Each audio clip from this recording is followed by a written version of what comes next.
잘 아시는 대로 오늘은 종료주일이고 내일부터 이제 한 주간 동안은 이제 고난 주간입니다. 예수 그리스도께서 우리를 구속하시기 위해서 하나님이 인간의 몸을 입으시고 이 땅에 오셔서 특별히 고난을 당하신 한 주간의 그 시간을 가지고 우리는 고난 주간이라 그렇게 이제 얘기를 합니다. 근데 이 고난 주간에 우리가 꼭 제 생각에 이 고난 주간에는 세 사람이 꼭 떠올라요. 어떤 사람이 있냐면 한 사람은 나귀 새끼의 주인이고 또 한 사람은 예수님의 몸에다가 옥합을 부어드린 여인이고 또 한 사람은 예수님이 십자가에 달려 죽으셨는데 그 시신을 자신을 위해서 자기를 위해서 미리 돌무덤을 준비해놨는데 거기다가 안치시킨 이렇게 세 사람. 그러니까 종료주일 시작할 때 한 사람, 또 한 사람은 중간에 예수님이 미리 장례될 것을 이제 생각하고 향유 옥합을 깨뜨린 또 한 사람, 그리고 예수님의 시신을 자기 무덤에 안치시킨 사람. 이렇게 세 사람의 그 헌신이 있었기 때문에 이 고난 주간은 더욱 아름다운 것이 아닌가 그렇게 생각이 됩니다. 예수님께서 성경대로 나귀 새끼를 타고 예루살렘 성에 입성하기 위해서 제자들에게 뭐라 그러냐면 맞은편 마을에 가서 나귀와 나귀 새끼가 매어 있는 것을 보게 될 것이다. 그러면서 말씀하시기를 누가 무슨 말을 하거든 주가 쓰시겠다 하라. 그리고서 끌고 오라는 거예요. 그 나귀 새끼를 끌고 오라는 거예요. 그러면 즉시 주시리라 그랬습니다.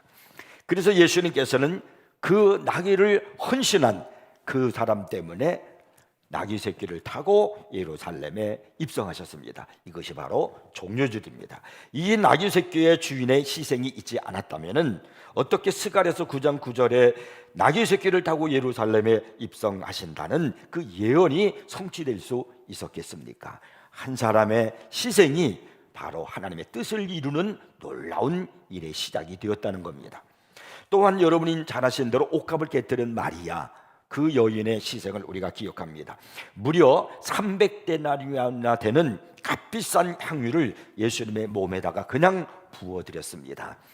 이 모습을 본 가룟 유다는 분을 내면서 저것을 팔아서 가난한 자들에게 주면 좋았을 텐데 왜 그걸 허비하느냐, 그렇게 그가 책망을 했어요. 죽게 하는 일은 허비가 없습니다. 그때 예수님께서 이 여인의 이 희생을 보고 이건 낭비가 아니다, 예수님의 장례를 위한 것이다라고 그렇게 의미를 아주 부여해 주셨습니다. 그리고 마지막으로 또 한 사람이 있는데 그게 바로 뭐냐면 아리마대 요셉이라고 하는 사람인데 이 사람은 공회원으로요, 그가 예수님의 시신을 달라고 빌라도에게 갑니다. 잘못하면은 자기의 생명의 위협을 받을 수가 있어요. 왜냐하면 예수님을 죽인 사건 아닙니까? 그런데 빌라도에 가서 생명을 걸고 예수님의 시신을 달라고 그럽니다. 그래서 예수님의 시신을 가지고 바로 자기가 죽으면은 이제 그곳에다가 이제 자기 자신의 그 시신을 이제 거기다가 안치시키려고 이렇게 돌무덤을 이제 준비해 놨는데 거기다가 새 무덤이죠. 그것을 그 예수님의 시신을 거기다가 안치시켰던 그런 사람이 바로 있습니다. 그 사람이 바로 아리마대 요셉입니다. 이렇게 예수님을 위해서 희생한 사람들을 우리가 이 한 주간 동안에 생각해 보셔야 됩니다. 이런 사람들이 있었기 때문에 예수님의 고난, 예수님의 희생도 우리가 생각해야 되지만은 그러나 예수님이 하나님의 뜻을 이루며 우리에게 그 하나님의 그 계획대로 그 구속하시기 위한 그 길을 걸어가신 그 배경에는 이러한 또 다른 세 사람의 희생도 있었다는 걸 생각하고, 과연 나는 주를 위해서 어떤 희생을 하는가? 주님은 나를 위해서 모든 것을 다 희생하셨는데 물과 피와 모든 걸 다 쏟으시고 생명을 던지셨던 그 예수님, 그분이 바로 고난주간에 나타난 나를 향한 사랑의 모습인데 나는 주님을 위해서 어떤 고난을 하고 어떤 희생을 하면서 살아가는가 하는 것을 우리는 깊이 생각해야 됩니다. 제가 지난 시간에도 했고 지난 시간에도 했는데 팔복 중에서 두 가지에 대한 말씀을 드렸어요. 오늘은 팔복 중에서 마지막 8번째 나타난 그 복에 대한 말씀인데 이 복은 하나님의 역설이라고 그렇게 말할 수 있습니다. 패러독스예요. 역설이에요. 자, 그러면 본문을 한번 제가 읽어보겠습니다. 왜 역설인가를 보십시오. 의를 위하여 박해를 받은 자는 복이 있나니 천국이 그들의 것임이라. 나로 말미암아 너희를 욕하고 박해하고 거짓으로 너희를 거슬러 모든 악한 말을 할 때에는 너희에게 복이 있나니 기뻐하고 즐거워하라. 하늘에서 너희의 상이 큼이라. 너희 전에 있던 선지자들도 이같이 박해하였느니라. 여러분, 어떻게 박해를 받은 자가 복이 있습니까? 욕먹고 악한 말을 듣고 거짓말을 듣는데 그게 복이 있습니까? 근데 주님은 뭐라 그러냐면요, 그것이 복이 있다는 거예요. 역설이죠. 주님은 그것이 바로 복이 있다라고 분명히 말씀합니다. 오늘 주님은 의를 위하여 박해를 받는 자가 복이 있다고 그랬는데, 여기 의는 바로 예수 그리스도를 말씀하는 것입니다. 고린도서 1장 30절에 보면은 예수님이 바로 우리의 의로움이 되셨다라고 그렇게 선포하고 있고요. 예레미야서 23장 5절 또 6절을 보면은 예수 그리스도를 의로운 가지라고 그렇게 말씀하고 있습니다. 이처럼 성경은 주님을 우리의 의라고 그렇게 말씀하고 있는 겁니다. 그러므로 오늘 성경에서 의를 위하여 박해를 받는 자가 복이 있다, 이 말은 무슨 말이냐면 예수 그리스도를 위하여 박해를 받는 자가 복이 있다, 바로 그렇게 말씀하고 있는 겁니다. 왜? 내가 정말 진실하게 경건하게 믿음으로 신앙생활을 하면은 자연히 찾아오는 것이 있어요. 그게 바로 뭐냐면 박해입니다. 미움을 받게 돼 있어요. 디모데후서 3장 12절에 보면 무릇 그리스도 예수 안에서 경건하게 살고자 하는 자는 박해를 받으리라고 분명하게 말씀합니다. 사도행전 14장 22절에서는요, 우리가 하나님 나라에 들어가려면 많은 환난을 겪어야 할 것이니라고도 그렇게 말씀합니다. 박해하면 생각나는 사건이 있죠. 초대교회사입니다. 초대교회는 얼마나 많은 박해가 있었는지 몰라요. 그래서 이 초대교회사는 박해의 피 어린 역사다, 그렇게 말할 수가 있습니다. 존 메가더 목사님의 팔복이라는 책에 보면은 초대교회의 그 박해에 대해서 이렇게 기록을 하고 있습니다. 여러분 한번 들어보십시오. 어떤 이들은 사자에게 던져졌다. 어떤 이들은 화형을 당했다. 불에 태워서 죽임을 당했다는 거예요. 예수 믿는다는 이유 때문에. 네로는, 로마 황제 네로는 몸에 수지를 바른 그리스도인들에게 불을 붙여서 놓고 그 불빛 아래서 가든 파트를 즐겼다. 기름을 바른 그런 그리스도인들에게 불을 붙이니까 더 잘 붙겠죠. 불을 붙여 놓고서 그리고 그 밑에서 가든 파트를 벌렸다는 거예요. 파티를. 그는 그리스도인들에게 동물 가죽을 씌워 놓고 사냥개가 갈기갈기 찢게 했다. 그리스도인들은 자기가 찢기는 사지가 찢기는 그런 고문을 당했다. 이들에게는 펄펄 끓는 난물이 부어졌다. 가장 부드러운 신체 부위들이 달군 쇠로 지져졌다. 두 눈이 뽑혔다. 신체 부위가 잘린 다음, 신체의 한 부위가 잘린 다음, 그리고 그 잘린 그 사람이 보는 앞에서 불에 태워졌다. 자기의 신체가 한 부위가 잘렸는데 그 잘린 부위를 그 사람이 보는 앞에서 얼마나 고통스럽겠어요. 근데 불에다가 그걸 태웠다는 거예요. 그 초대교회의 교인들이 예수 믿는다는 이유 때문에, 신앙생활 때문에 당한 박해의 모습이에요. 손과 발이 불에 태워졌으며 그러는 동안에 고통을 늘리려고 차가운 물이 부어졌다. 로마 사람들은 내 살을 먹고 내 피를 마시라는 예수님의 말씀에 근거해서 그리스도인들이 식인종이라고 비방하기를 서슴하지 않았다. 그리스도인들이 성찬식을 행하면서 실제로 그들은 서로를 먹는다라고 그렇게 거짓 소문을 퍼뜨렸어요. 로마인들은 그리스도인들이 로마에 불을 질렀다고 중작을 했으며 그들이 바로 혁명가로가 그렇게 말하기까지 했다. 그리스도인들은 하나님께서 마침내 세상을 불로 멸망시킬 것이다, 이렇게 항상 말씀하신 것을 기억하고 그 말씀을 전했기 때문에, 근데 그걸 이용해 가지고 여러분 잘 아시는 대로 네로가 로마 시가를 불을 태워놓고서 하는 말이 바로 그리스도인들이 불을 질렀다, 그들이 항상 그렇게 말했다, 이렇게 했다는 겁니다. 근데 이 그리스도 시대 때에, 이 초대교회 시대 때에 로마 제국의 영토가 얼마나 컸는지 몰라요. 영국 제도에서부터 유브라데스 강까지 그리고 또 독일 북쪽 끝에서부터 북부 아프리카에 이르기까지 전 지역을 로마가 차지하려고, 로마가 통치를 하고 있었습니다. 참으로 거대한 제국을 이루고 있었죠. 그래서 로마 사람들은 어떻게 이 제국을, 거대한 제국을 하나 되게 통치할 것인가에 대해서 크게 근심을 하지 않을 수가 없었습니다. 이들은 전 로마 제국의 화신이 한 사람 있다는 것을 깨달았습니다. 그는 바로 로마 황제 시저였습니다. 그래서 시저를 신으로 만들기로 했습니다. 로마 사람들은 모든 사람이 시저에게 신의 영예를 돌리면서 그를 섬기도록 할 수만 있다면 제국 전 지역에 황제의 신전을 세우고요, 그리고 제국이 강력한 결속을 할 수 있겠다라는 그런 생각을 했습니다. 그래서 로마 제국의 모든 사람들은 매년 1년에 한 번 의무적으로 시저에게 향을 피우면서 뭐라고 말하냐면 시저가 주님이십니다, 이렇게 말을 하도록 했습니다.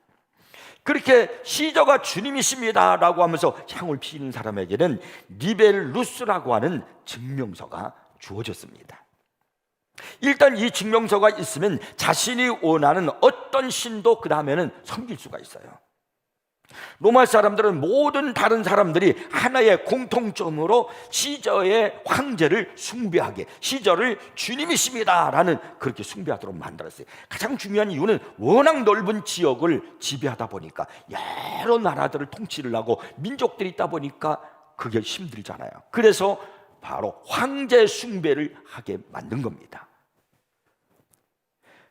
그런데 우리 그리스도인들은 예수님이 주님이십니다 이렇게 말밖에 하지 않지 않습니까? 그러다 보니까 리벨루스라고 하는 증명서를 받지를 못하는 거예요.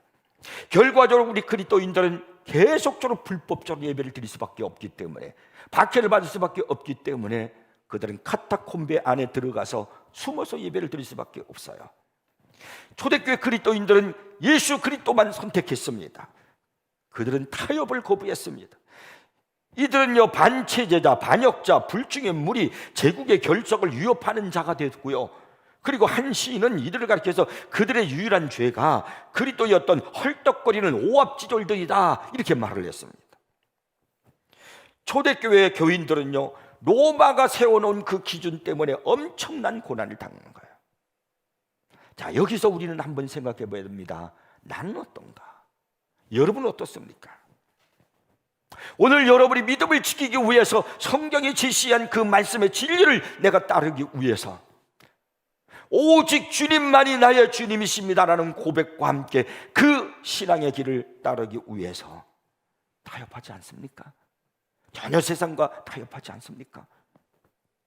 정말 참 그리스도인에서 믿음을 지키고 산다면 박해가 불가피할 수밖에 없는 거예요.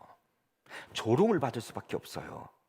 오늘 보면 11절에 예수님은 이렇게 말씀하고 계시거든요. 나로 말미암아 너희를 욕하고 박해하고 거짓으로 너희를 거슬러 모든 악한 말을 할 때에는 너희에게 복이 있나니. 이 말씀을 보면 우리가 박해받는 방법이 세 가지가 있다고 주님은 말씀을 해요. 첫째가 욕을 먹는 길이에요. 욕을 먹는다는 거예요. 예수 믿는다는 것 때문에.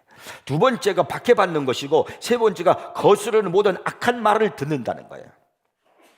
여기 박해받는다는 말의 헬라어를 보니까, 원어를 보니까 디오코라는 단어를 쓰고 있는데, 이 단어는 아주 흥미로운 단어예요. 내쫓다, 내몰다, 그 다음에 쫓아버린다, 그런 뜻을 지니고 있어요. 근데 이것이 마침내 괴롭히다, 흉악하게 다루다는 의미가 되었어요. 그래서 예수님께서 하시는 말씀이 바로 이런 말씀입니다. 괴롭힘을 당하는 자들이여 복이 있도다. 악한 말을 듣는 자들이여 복이 있도다. 지금 주님은 그런 지금 말씀을 하고 있는 거예요. 여러분이 예수를 믿고 내가 믿음을 지키기 때문에 정말 신앙생활을 바르게 하려고 하다가 보니까 괴롭힘을 당하고 있습니까? 욕을 먹고 있습니까? 박해를 받고 있습니까?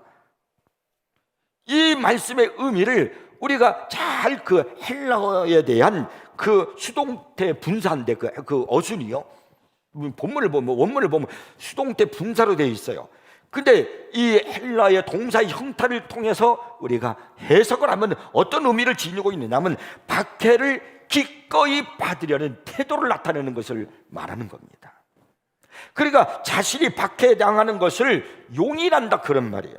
내가 예수님을 위하여 어떤 박해가 온다 할지라도 기꺼이 그 박해를 수용하겠다는 겁니다. 이것은 두려움도 부끄러움도 없고 이렇게 말할 용기가 있다 이런 말이에요. 다시 말하면 나는 이 세상에서 그리스도께서 원하시는 사람이 될 거야. 나는 이 세상에서 그리스도께서 내게 하라고 하시는 말을 할 거야. 박해 올라면 와, 조롱하려면 해. 내가 예수 믿는 것 때문에, 내가 신앙을 지키는 것 때문에 내가 거짓에 거슬린 악한 말에 거슬림을 당한다고, 그렇게 한다고 하려면 해. 스스로 그 박해를, 그 고난을 수용하는 태도, 그것이 바로 11절에서 말씀하고 있는 원어의 수동태 분사형의 그 어순의 그 내용을 담고 있는 겁니다. 그렇다면 하나님은 왜 우리 그리스도인들에게 박해를 허용하시는 걸까요? 첫째가요, 진정한 성도를 구별하기 위해서 그렇습니다. 박해는 참 성도와 거짓 성도를 구별하는 방법입니다. 마태복음 13장 20절 이하에 보면은 네 가지 마음밭의 말씀이 나오죠. 여러분 잘 아시는 대로 길가밭, 돌밭, 가시밭, 옥토가 나와요. 그런데 두 번째 밭이 바로 뭐냐면 돌밭의 마음입니다. 이 마음은 말씀을 받되 즉시로 받고 기뻐하다가 그 속에 뿌리가 없기 때문에 잠시 견디다가 환난이나 박해가 올 때 곧 넘어지는 자라고 그렇게 성경은 기록하고 있습니다. 말씀에 뿌리가 없는 사람에게는 환난이 임하면 다 넘어지고 도망간다는 거예요. 주님께서 박해를 허용하시는 이유는 참 성도를 구별하기 위해서 그래요. 항상 거짓이 있기 때문에 그래요. 참에는 거짓이 따라오게 되어 있습니다. 토마스 왓슨이라고 하는 유명한 설교가가 이런 말 했죠. 가짜 성도는 예수님을 따라서 감람산까지는 갈 수 있다. 그러나 갈보리까지는 갈 수가 없다. 갈보리가 뭐예요? 예수님께서 십자가를 지시고 세워지신 곳, 거기가 갈보리예요. 진정한 죽음, 고난의 길까지는 갈 수가 없다, 그런 이야기입니다. 욥기서 1장에 보면 어느 날 사탄이 예수님의 보좌 앞에 와서 순결하고 정직했던 하나님의 사람 욥을 참소합니다. 욥이 어찌하여 까닭 없이 하나님을 경외하겠습니까? 하나님을 열심히 경배하는 것은 그가 물질적인 축복을 받았기 때문이 아닙니까? 자기가 많이 가지고 살다 보니까 편안하니까 하나님을 섬기는 것 아니겠습니까? 아무것도 없으면 하나님을 섬기지 않을 것입니다. 그러자 하나님은 진정한 이 사람의 모습을, 욥의 참신하게 모습을 그가 확인하게 하기 위해서 고난을 허용을 합니다. 그때부터 욥에게 엄청난 고난이 오죠. 그러나 끝까지 그는 그 박해, 그 고난 속에서도 믿음을 지킵니다. 이처럼 박해는 알곡과 가라지를 구별하는 거예요. 고난은 참성도와 거짓성도를 구별하는 거예요. 어쩌면 코로나로 말미암아 우리 시대에 참성도와 거짓성도가 구별되고 있는지도 몰라요. 그다음에 두 번째는요, 왜 박해가 하나님이 허락하시느냐면요, 그리스도인의 거룩한 성품을 완성하기 위해서입니다. 박해는 그리스도인들의 거룩한 성품을 완성하는 하나님의 방편입니다. 히브리서 12장 10절을 보면은 그들은 잠시 자기의 뜻대로 우리를 징계하였거니와 오직 하나님은 우리의 유익을 위하여 그의 거룩하심에 참여하게 하시느니라, 그렇게 말씀합니다. 또한 다니엘은요, 다니엘서 12장 10절에서 많은 사람이 연단을 받아 스스로 정결하게 하며라고 그렇게 말하고 있습니다. 박해는 결코 힘들고 고난스러운 것만이 아닙니다. 박해는 우리의 신앙을 더 빛나게 해주는 하나님의 은혜의 방편이라는 사실을 기억하십시오. 연단의 풀무불 속에서 모든 찌꺼기가 녹잖아요. 없어지잖아요. 풀무불 속에 들어갔다 나오면 가짜는 다 녹아지고 진짜만 나오게 돼 있지 않습니까? 마찬가지로 박해는 우리 그리스도인들의 거룩한 성품을 연단하는 하나님의 방법이고요. 그리고 박해가 올 때 우리 그리스도인들의 신앙과 인격이 훈련되는 거예요. 더 여러분의 믿음이, 여러분의 인격이 더 빛나는 것입니다. 그래서 욥기서 23장 10절에서 유명한 고백하잖아요. 내가 가는 길을 그가 아시나니. 그는 지금 박해의 길을 가고 있어요. 그가 나를 단련하신 후에는 내가 순금같이 되어 나오리라. 또 사도 바울은 로마서 5장 3절 4절에서 이렇게 꼭 말합니다. 우리가 환난 중에도 즐거워하나니, 환난 중에 왜 즐거워해요? 이는 환난은 인내를, 인내는 연단을, 연단은 소망을 이루는 줄 알미라고 그렇게 고백하고 있습니다. 그러므로 우리는요, 환난 중에도 즐거워할 수 있다는 거예요. 하나님은 환난을 합력하여 선을 이루게 하시는 분이시기 때문에 그렇습니다. 서양 속담에 참 의미 있는 그런 속담이 있어요. 흐르는 시냇물에서 돌들을 치워버리면 시내는 노래를 잃어버린다라는 그런 말이에요. 시냇물 소리가 아름답잖아요. 절절절절절절 음악 소리처럼 들려요. 조용한 가운데서 시냇물 소리를 들어보십시오. 얼마나 참 마음이 평화롭고, 어떻게 보면은 그 시냇물 소리를 들으면서 잠도 내 마음을 너무나 편안하게 해주니까 그 아름다운 노래소리가 들려오는 것 같아요. 그런데 그 시냇물이 그런 아름다운 소리를 내는 것은 돌들 때문에, 돌들의 장애물 때문에 물이 흘러가면서 부딪혀서 나는 소리입니다. 그래서 시냇물에서 돌들을 치워버리면 시내는 노래를 잃어버린다는 그런 말을 하는 거예요. 고난이 있기 때문에 우리 그리스도인들은 이 고난의 아픔을 통해서 창조적인 인격을 완성해 나가는 겁니다. 어렵고 힘든 가운데서도 내가 믿음을 지키기 위해서 하나님을 붙들고 말씀을 붙들고 눈물을 흘리면서 살아갈 때 그 고난과 그 박해로 인해서 내 인격이 빛나게 되는 것이고요, 내 믿음이 더 강하고 담대한 믿음으로 변하게 되는 것입니다. 그래서 우리 하나님은 박해를 허용하시는 겁니다. 그러면 세 번째는요, 박해는 주님을 체험하는 계기가 되는 겁니다. 다니엘서 3장에 보면 우리가 잘 아는 사드락 메삭 아벳느고에 대한 이야기가 나옵니다. 어느 날 바벨론의 느부갓네살 왕이 두랍 형제에다가 커다란 금신상을 만들어 놓고서는요, 모두가 풍악이 울리면 엎드려 절을 하라고 명령을 내렸습니다. 누구든지 엎드려 절을 하지 않는 자는 즉시 극렬히 타는 그 풀무에 던져서 죽여버리겠다는 그런 무서운 명령을 내렸습니다. 느부갓네살 왕은 워낙 그냥 무서운 왕이기 때문에 그 말 앞에 어느 누구도 감히 거역할 수가 없었어요. 그런데 하나님을 섬기는 사람 사드락 메삭 아벳느고는 왕이 만들어 명령 내린 그 금신상 앞에 절하지 않았습니다. 타협하지 않았습니다. 우리는 보통요 쉽게 그렇게 생각을 해요. 한 번쯤 절을 하고, 내가 마음은 아니까 한 번 절을 하고 그 다음에 뒤돌아서도 내가 열심히 예수 믿고 회개하면 그거 더 좋잖아. 그런데 사드락 메삭 아벳느고는 그렇게 하지 않았어요. 결국 그들은요 왕 앞에 끌려오게 되었고요, 그리고 7배나 더 뜨겁게 지펴진 풀무불 속에 던짐을 받았습니다. 그런데 어떻게 되었습니까? 그때 왕이 풀무불 속에 보니까 4사람이 보이는 거예요. 분명히 3사람을 던졌는데 4사람이 보이는 거예요. 그 한 사람이 누굽니까? 바로 우리 주님이셨습니다.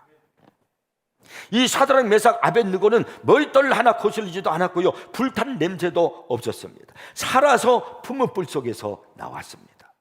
여기서 그는 얼마나 놀라운 우리 주님을 체험했을까요? 하나님의 살아계심을 얼마나 많이 체험했을까요?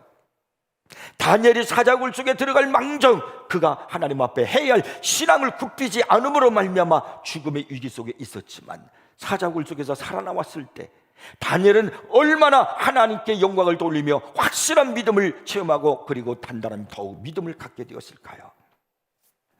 여러분, 고난은, 박해는 나로 하여금 살아계신 주님을 체험하게 하는 계기가 된다는 사실을 잊지 마십시오. 우리 주님은 당신의 사랑하는 자녀들이 어려움을 당할 때, 고난을 당할 때 그냥 외면하시지 않아요. 당장 찾아와서, 그리고 그 연장에 오셔서 함께 하시고 안아주시고 위로해 주신다는 사실입니다. 주님은 우리가 주님을 믿음으로 고난이 없다고 약속한 것이 아니라 믿기 때문에 오히려 고난을 당할 것이고요, 그 고난과 함께 하실 것이라고 약속을 하셨습니다. 이사야서 33장 2절에 말씀합니다. 여호와여 우리에게 은혜를 베푸소서. 우리가 주를 앙망하오니 주는 아침마다 우리의 팔이 되시며 환난 때에, 박해를 만날 때에, 어려움을 당할 때에 우리의 구원이 되소서.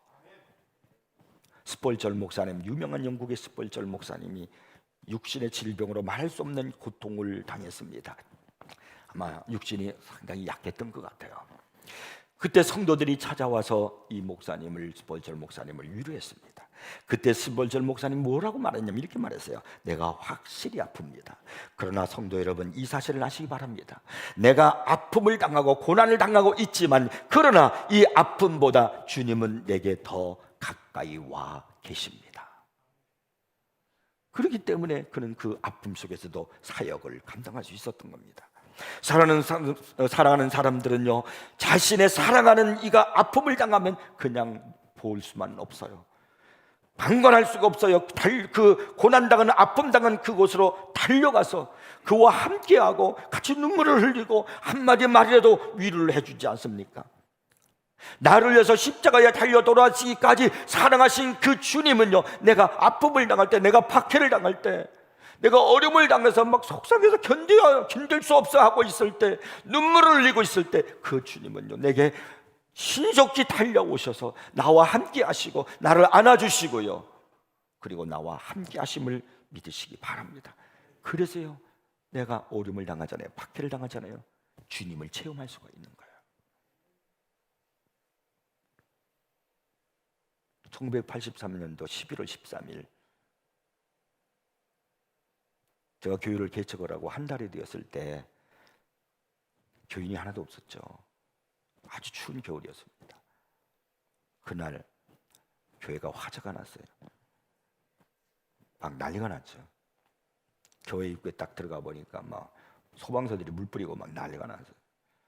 제가 얼마나 좌절이 되고 또 고통스러운지 그 자리에 털썩 주저앉았는데요, 그때 주님이 저에게 말씀하셨어요. 주님이 그 힘들어하는 저를 찾아오셔서, 고통당하는 저를 찾아오셔서 말씀하셨어요. 두려워하지 말라. 내가 너와 함께함이라. 놀라지 말라. 내가 너를 도우리라. 나의 의로운 오른손으로 너를 붙들리라. 이 가슴 속으로 그 말씀이 꽉 와닿는데요, 지금까지 한 번도 그 음성을 그러는 것을 경험해 보지 못했어요. 그때 외에는. 그때 너무나 고통당했을 때 주님이 함께 하셔서, 그래서 위로가 됐어요. 큰 위로가 됐어요. 현실은 정말 처참하지만 그러나 마음은 큰 위로가 되어서 자리를 들고 일어날 수 있었습니다. 고난은, 박해는 여러분 결코 외면이 아니에요, 파멸이 아니에요. 하나님이 내게 더 가까이 와서 나를 체험하게 하는 은혜임을 기억하시기 바랍니다. 고대 그리스도인인 아리스티데스라고 하는 사람이 있는데, 이 사람이 아테네에서 추방을 당했어요. 그는 아테네 시민들의 투표를 했거든요. 근데 투표 가지고 이 사람 추방하자 그래가지고 추방을 시켰어요. 그럼 왜 이 사람을 추방을 시켰는가? 이 사람 예수 믿는 사람인데 왜 추방을 시켰는가? 이유는 단 한 가지예요. 어떤 사람이 그 사람에게 바로 추방하는데 표를 던졌는데 그 이유를 이렇게 말했답니다. 그 사람이 언제나 의인이라고 불리는 게 듣기 싫었기 때문이에요. 그 사람이 언제나 의인이라고 선하게 불리는 것이 듣기 싫어서, 자기네는 죄가 많은데 넘어지는데, 그래서 추방시키자. 그 사람 때문에 자신들이 괴로운 거예요. 자신들의 죄가 드러나는 거예요. 그래서 표를 던졌다는 거예요. 어쩌면 이것이 오늘 우리들이 살고 있는 이 세상에서 우리 그리스도인들의 모습이 아닐까요? 내가 정말 의롭게 살고 믿음으로 살고 정직하게 살려고 할 때마다 세상은 우리를 향해서 돌을 던질 거예요. 그래서 박해를 받을 수밖에 없어요.